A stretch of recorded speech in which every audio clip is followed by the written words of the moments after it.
My name is Mike Lewis. I'm in a hurry because I want to leave for the beach.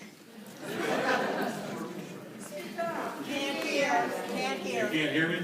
Now it's better. 2 minutes. Okay.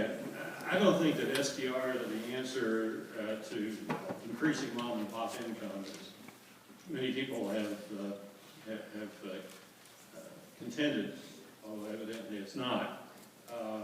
And I'm afraid that short-term rentals are going to rapidly become managed by large corporations, and we're going to have some real problems. The house that Barbara mentioned is 2 doors down from me, and the woman lives in the Virgin Islands.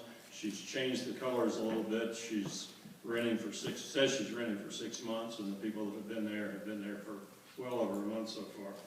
But I live in a residential neighborhood for a reason. And I fear that short-term rentals are going to pose a threat to our neighborhoods. They are a form of commercial intrusion, and they pose a threat to property values. And I say they pose a threat, and I don't have to live with that threat. That threat may never come to fruition, but I don't have to worry about selling my house and saying, hey, by the way, the house 2 doors down is a rental, a short-term rental. Just yesterday, I spoke with an actual resident who suffered last summer from vacation rentals in his neighborhood. And when the parking became a problem, the visitors went to other streets in the neighborhood, and folks were looking up in the evenings and seeing strangers wandering through their yards. Homeowners don't really like that, and they found, in some cases, their driveways blocked by, I guess, vehicles. And just last evening, I don't remember whether it was the PBS Nightly Business News report or the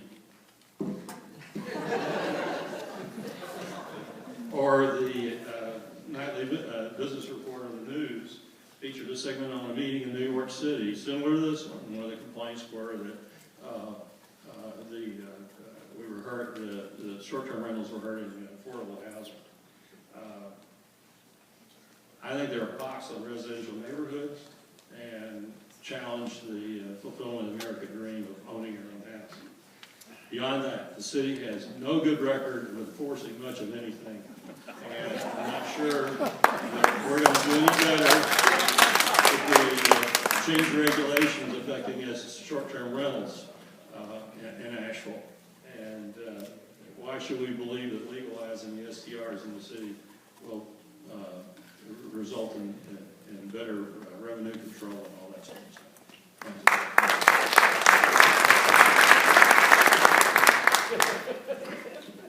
you. I'm David Nutter, a community planner by profession, now retired, happily, in Asheville. I have 2 questions, actually. One regards zoning and code regulation. The city has a very different set of zoning regulations than the county does. The county has just begun in the area of zoning. And its zoning applies really only to the unincorporated regions of Buncombe County. But given the fact that there are 2 entirely different styles and extents of zoning regulations between the urban city and the rural parts of the county, do you think it would pose any problems, any of you, if in the zoning type UDO regulations that were devised to help solve this problem, those of the county would be very different from those of the city? Secondly, I have a question about taxes. I thought the tax situation had been set by state law as far as the sales and occupancy taxes were concerned. In terms of involving the state at this point further in that matter, is that for the sake of clarification and coordination, or are there important substantive issues? Thank you. Thank you, Dave. Anyone on the panel want to respond? I can tell you that I think that the occupancy tax clarification that you're referring to is that in the original code for Buncombe County, the occupancy tax only applied if you had 5 or more units. And there was clarification on a state level. There were only 2 counties that have that exemption in their code, and without really any involvement from Buncombe County, it was declared that you can't have an exemption in the occupancy tax that is not present in the sales tax. And so that it would apply to anyone renting commercial lodging in the county. We had historically provided promotional benefits to people who were collecting the property tax, which for 30 years had been commercial lodging, more traditional hotels and vacation rentals of 5 or more units. And now that kind of places the TDA in a situation where you may be required by state law to collect and remit the occupancy tax, but you may not be legal according to the city's zoning to operate that business.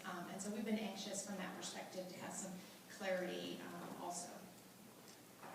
I'll say that I'm all for, since I own a place in the farthest out, it can still be in Buncombe County, which is Sandy Mush, and I also own a place that I'm currently living in Could you speak more into the microphone? Kenilworth. I have 2 places in Sandy Mush and one in Kenilworth, and it seems obvious to me that the zoning ordinances should be different than urban and rural, and everybody should be paying those taxes. And I think like the thing would be just educating people on communication. Should you speak into the microphone? Yeah, the mic's kind of died, I guess. But yeah, I think the whole idea would be communication. If you have 2 sets of ordinances, homeowners are having a hard enough time following one. We need to make sure the communication's out there and let people know there's 2 sets of different ordinances they need to follow. I'll just echo what Mike said. Over 28 years of doing this as a neighborhood activist, I can tell you that you can write all the ordinances you please, but if you don't have the enforcement, it isn't worth the paper it's written on. And so we must address this problem first and foremost, as well as getting some clear ordinances that everyone can follow, and let's level this playing field. Thank you. That's kind of what we're going for, is clarity, so understanding, and the good actors can be acting good, and we have a chance to weed out the very few bad actors that are there. I'm Michelle Smith, go back resident of Heritage of Western North Carolina, going back to the Cherokee. Asheville for 25 years. We're all taking score on our heritage here. So with the level of complexity that has stemmed to other cities, this issue has a real potential to be divisive and politically charged. I'm super happy, like all of you, to hear how much agreement we already have. We can pretty easily imagine a messy fight. Could we imagine a thoughtful series of conversations that deepens respect for all the different interests, and a resolution that everyone on all sides can consent to amicably? If you're only used to polarization and debate as a way to solve problems, you may have a hard time imagining that, but there are a lot of people in this community who have seen other processes work really well. Unfortunately, groups with diverse interests and agendas have already begun to polarize and create political divide. Again, I'm really so happy to see us having a chance to hear each other's sides here. Well-funded groups with commercial interests are positioning themselves to influence city and state decision makers, while many private citizens who use Airbnb and vacation rental sites, some to actually be able to keep their homes during the economic crisis, also represent a very large and vocal constituency. We also have a very real issue in this community for affordable housing, and this impacts those marginalized communities as well. Meanwhile, the City Council has a desire to address this issue in a collaborative way, and I heard the word collaboration many, many times here. Grateful to hear it. And the city has a desire to address this in that collaborative way with real community engagement that taps the diverse perspectives and the creative problem solving of all those involved.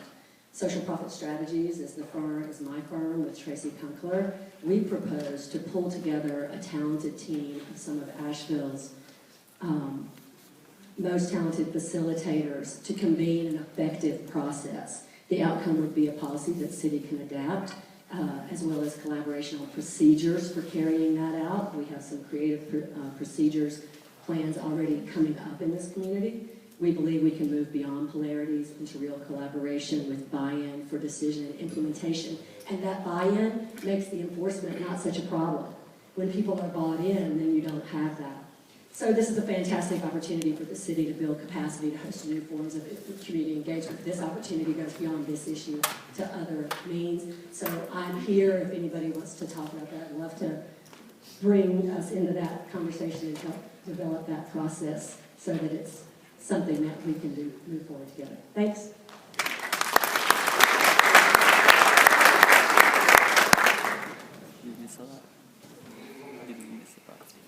William Dickerson. I'm going to more make comments as a short-term rental owner for over 20 years in Jackson County and Asheville. I'm not afraid to speak now, as I was cited about 2 months ago, and I was shut down, which cost us quite a big loss of income. So a few comments. Affordability. Affordability for tourists. It was pointed out, and I believe that there are many families here that want to be able to afford to live and, visit Asheville who cannot afford a bed and breakfast or a hotel room. It might require 2 or 3 hotel rooms or rooms in a bed and breakfast. So I think affordability for our tourists coming here is very important. Affordable housing. I can't speak to that except from my experience. I've actually been able to stay in my home in Asheville for over 20 years because of the fact that I could do short-term rentals in the cottage that is located on my property where I can monitor it quite well. And it also provided jobs for 2 of my daughters, helping us clean and maintain the house. So I think it can actually create affordability to live in Asheville. Strangers. It was mentioned that strangers come into B&Bs versus short-term rentals. I think they're strangers if they come to town either way.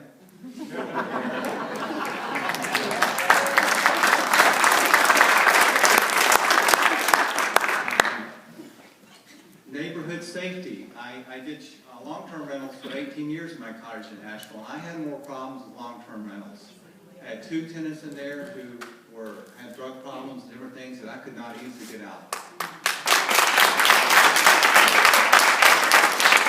With a short-term rental, you have the option to, they're gone in 3 days, 7 days, you have the option to remove them if they do something illegal, easily. We're happy to pay occupancy taxes. I've done that for 20 years in Jackson County. We provide something in my cottage that no one else in Asheville provides. A beautiful lakeside setting. They can eat out of my vegetable garden. They can come talk to us and learn about the community. And they cannot do that in other situations. I think we provide something very valuable. The Vacation Rental Act does cover all the necessary concerns for safety. We primarily have families. I've kind of mentioned that already. I'll just stay there. We have repeat customers. You can read our reviews. And we take extra good care of our property and keep it looking excellent. So I think we add to our neighborhood. I've had no neighborhood complaints. Thank you.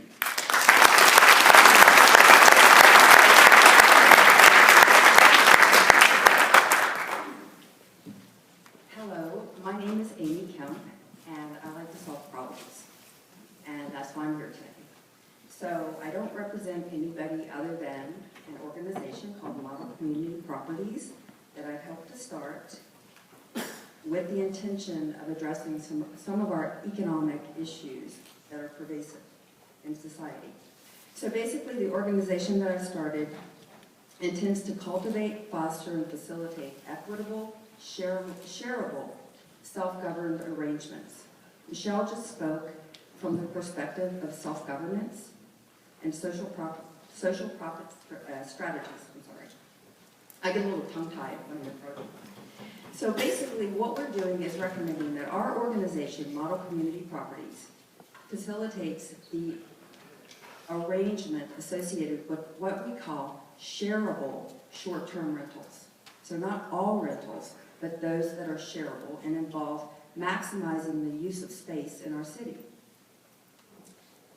We are positioned to, and we have not yet developed, but are positioned to develop tools that will register people who are sharing their homes or sharing their property, and then see to ongoing inspections as are agreed to via a self-governed arrangement or consented arrangement. We propose that there be a circle created that includes representatives from the City of Asheville, the shareable short-term community, neighborhood coalitions, the business community, and of course, facilitators that would help keep those meetings going on. So I only have 2 minutes to speak. I would like to speak about this to anybody who's interested. I have more information I can share, and I look forward to providing a unique solution that is only from Asheville or specific to Asheville. Thank you.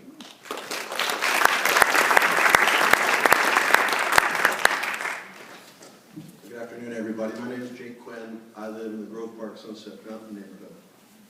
I want to thank everybody who has sponsored this program and participated. This is the kind of discussion that helps this community.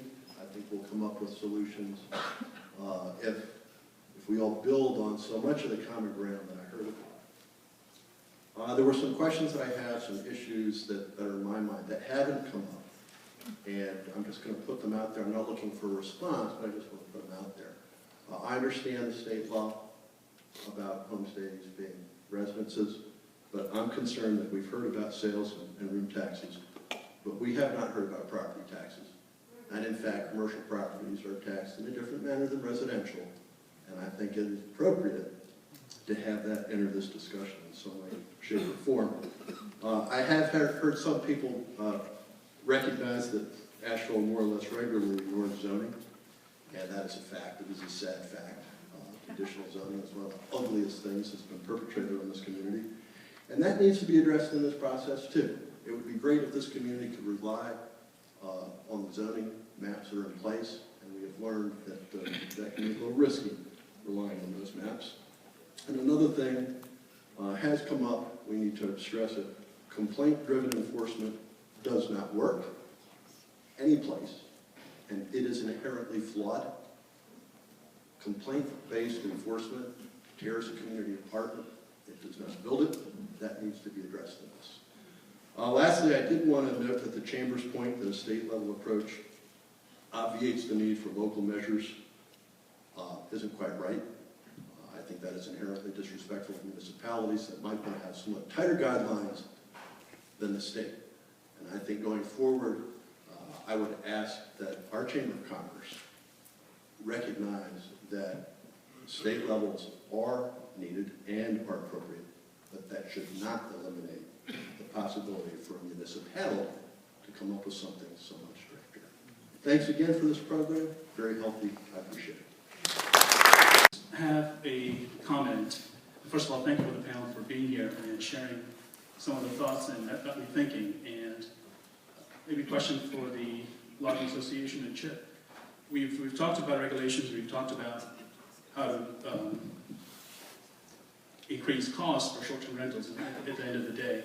And as a business owner and doing business in Nashville, nobody wants more regulation, nobody wants cost on small businesses. But my question is, why isn't a company like Airbnb, who generates a lot of revenue for themselves, why they're not at the table to share some of the burden from the city, to do the regulations, to do the tests, something that property managers like Chip do? Why aren't they classified as property managers? And I think I'll just answer that. I think that's a great point. We believe that they should be treated just. I'll start by saying, I think probably most of us in this room agree that, like, the state, in the last couple of years, the state hasn't done anything that's worked for the city of Asheville. And so I think if we're going to regulate this, which it seems like we all agree we want to do, at least the 3.5% like that Cayman mentioned, that we need to do that on a local level. I think there's a lot of things that are local that don't work in the state. For example, what Cayman just mentioned, I've been a homeowner for 15 years. I was able to buy my home, I can live there, but I don't have off-street parking. So there's a lot of neighborhoods, a lot of these bungalows around here were built before cars were popular. So we need to consider these things. The next thing I want to talk about is the affordable housing. I understand that, I work in that, and I mean, not completely understand it, but I understand a lot of aspects of it. And from my personal opinion, a lot of the issues come from the folks that Lynn represents. It's the hotel industry and the restaurant industry that pay minimum wage, that won't pay a living wage. That's who the folks I work with that are in poverty, that's why they're in poverty. That's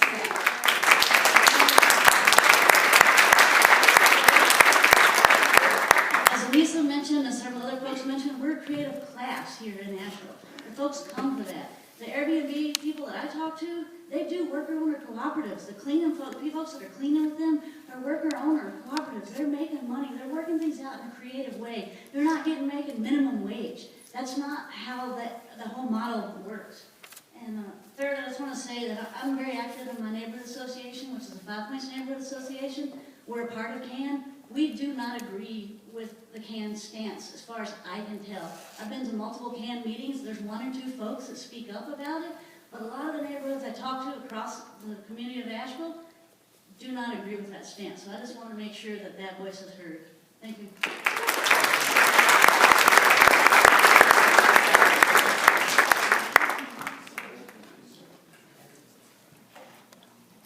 Hi, my name is Anne-Marie Doherty, and I never thought I'd be doing this, but about a year ago, I ended up starting a Google online group of short-term rental advocacy, so there are some resources.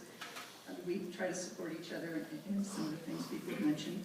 A lot of issues have come up today, so I only have 2 minutes. I want to make a couple points and then ask a question. So my experience in starting this group and seeing people come and join from all over the spectrum in terms of short-term rental is that the biggest issue is owner or good representation presence on the property.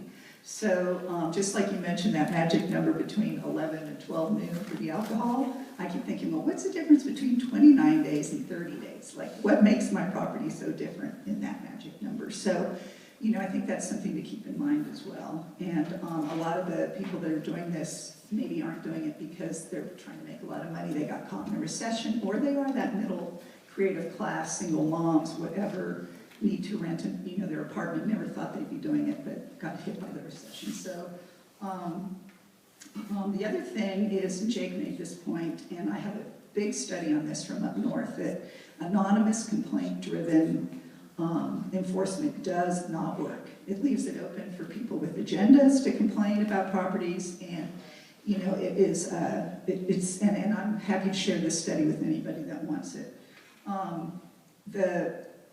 And just to address the point that just came up about Airbnb, I'm not a native North Carolinian. I've been here 10 years, but I am a native San Franciscan, and I spent a lot of time in the Silicon Valley. And I have to tell you, Airbnb makes me nuts. Like, I, on a regular basis, go crazy with them because they are like a Facebook-type company. Like, I've been a host with them for a couple of years now. They don't care about me at all.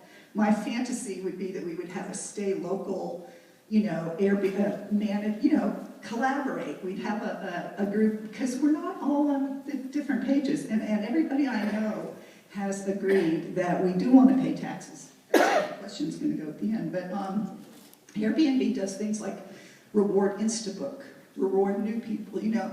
They do things that go against communities. And as a longtime resident who's raised children here, I want my neighborhood to stay a neighborhood. So I understand all the concerns that people have raised.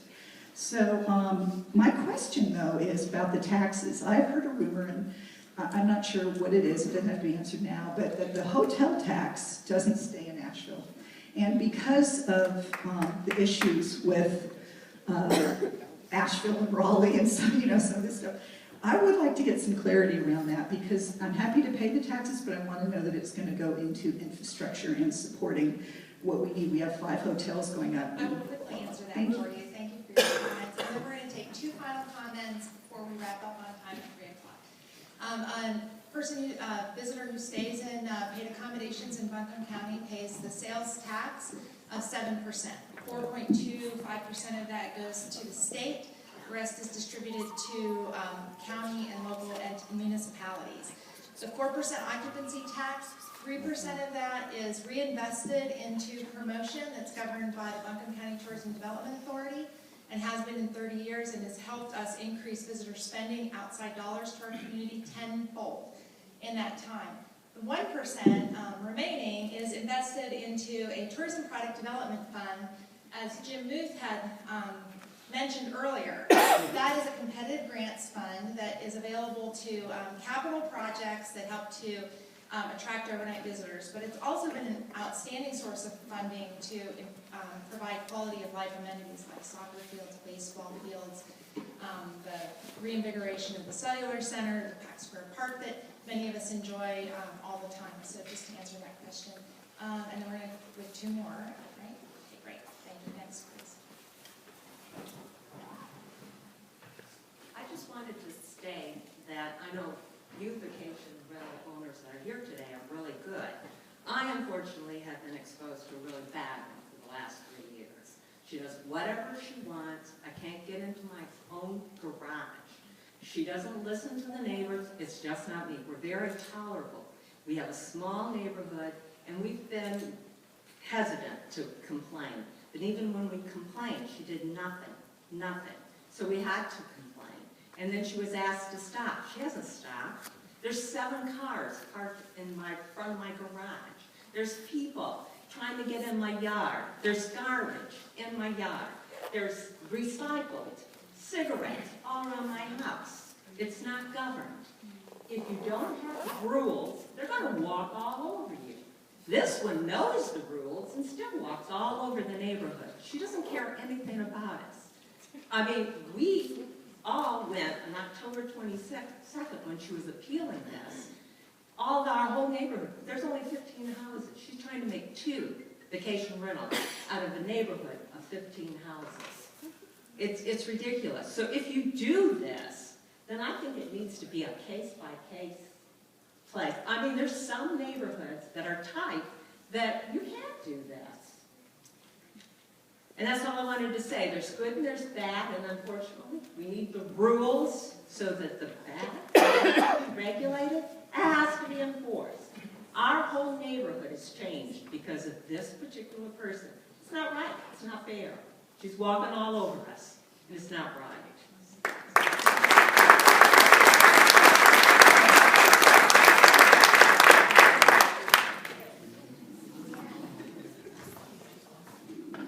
Anyone on the panel who wants to make a final quick statement? Yeah, I think when we looked at all the things that everyone here in the panel had to say, it was pretty clear that we were pretty close to each other on a lot of different issues, and that there was really some issues around what do we manage and how well do we manage it.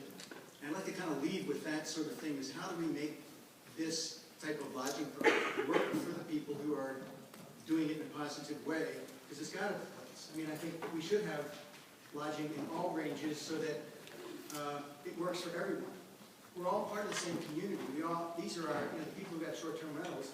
They're not like the other guys. They're our neighbors, our colleagues, and our friends. So we need to come up with a way to make them work and not impact the community in a negative way, but also benefit them in the way that makes the most sense. So just want to leave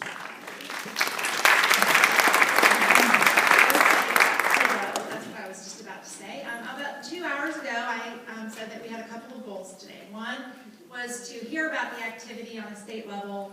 We really appreciate that Lynn was here not only to tell us what they think, but to hear from our community. That was an important aspect of today also. The second goal was to provide a collaborative environment where we could have an exchange of perspectives. No one here is a policymaker. As Kit said earlier, that the chamber is here as a listener and wanting to hear that input from our community. So I'm really proud of us that we were able to come together as a group and to have a civil and collaborative exchange of ideas. My personal hope at the beginning of this was that we would find areas of agreement, and I think that we heard a lot of commonality in the people who talked today. So panelists, thank you so much for being willing to participate on the panel, and for everyone who made comments. Thank you for expressing your perspectives, and for all of you who sat and joined in the conversation. We appreciate it.